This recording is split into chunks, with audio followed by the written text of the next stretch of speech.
కృపావాక్యం వింటున్న మీ అందరికీ ప్రభు పేరట వందనాలు. పరిశుద్ధ బైబిల్లో నుండి ఒక వచనాన్ని మనం చదువుకుందాము. 121వ కీర్తన మొదటి వచనము, రెండవ వచనము మనము విందాము.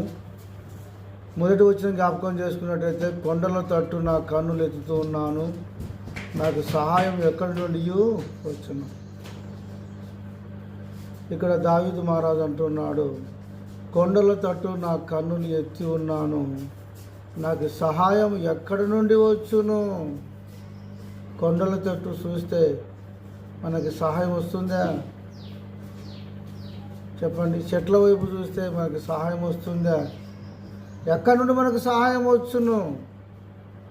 ఎవరు మనల్ని ఆదుకుంటారు? కొండల వైపు, చెట్ల వైపు చూస్తే మనకి సహాయం రాదు. కానీ మనం ఎక్కడ చూడాలంటే యెహోవా వైపు చూడాలి. ఆయనే మనకు సహాయము చేయవాడు, ఆయనే మనకు మేలు చేయవాడని దేవుని యొక్క వాక్యం సెలవిస్తుంది. కొండల తట్టు నా కన్నులు ఎత్తి ఉన్నాను, నాకు సహాయం ఎక్కడి నుండి వచ్చును.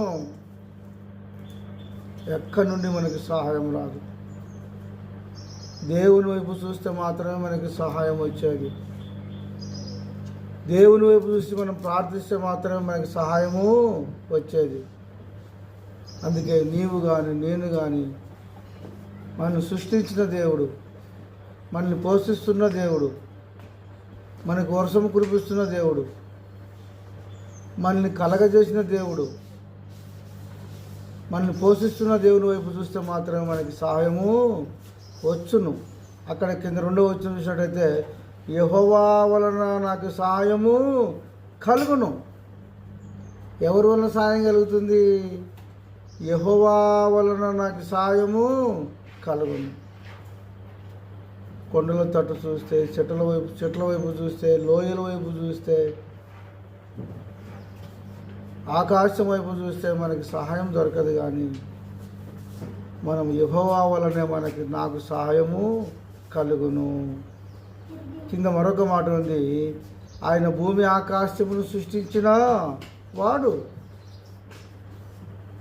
యెహోవా ఎవరు అంటే, భూమి ఆకాశమును సృష్టించిన వాడు.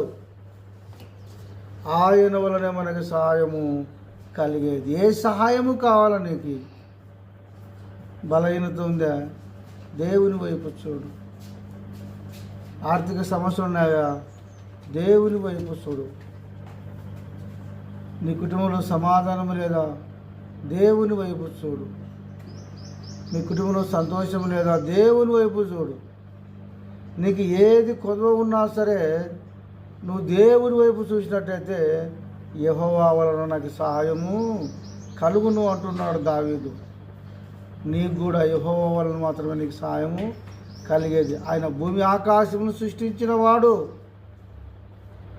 మనం 4 మాటలు విన్నాం. 4 మాటలు మరొకసారి మనం చెప్పుకొని ముగించుకుందాం. మొదటి మాట మనం జ్ఞాపకం చేసుకున్నట్టయితే, కొండల వైపు నా కన్నులు ఎత్తి ఉన్నాను, నాకు సహాయం ఎక్కడి నుండి వచ్చును. 2. మూడో మాట చూసినట్టయితే, యెహోవా వలన నాకు సహాయము కలుగును. 4వది, ఆయన భూమి ఆకాశములను సృష్టించిన వాడు. ఈ 4 మాటలు దేవుడు దీవించును గాక. ఆమేన్.